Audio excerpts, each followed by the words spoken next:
Angkatan bersenjata Federasi Rusia terus menggempur kota-kota di Ukraina. Hal ini merupakan tindakan balas dendam terbaru pemerintah Presiden Vladimir Putin pasca serangan Kiev ke Crimea akhir pekan lalu guna memutus logistik pasukan Moskow dalam perang.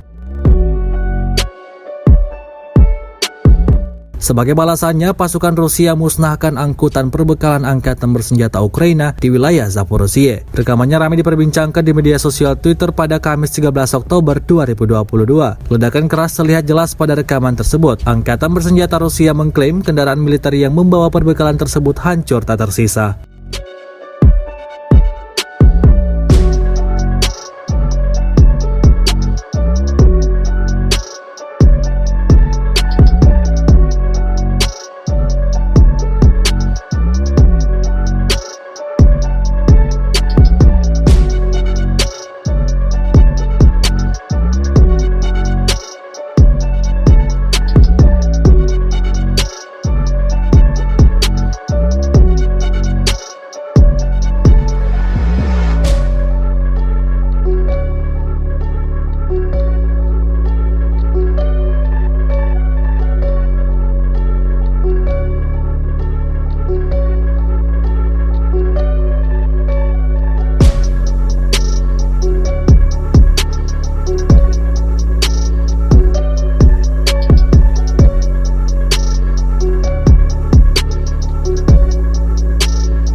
Terima kasih sudah nonton.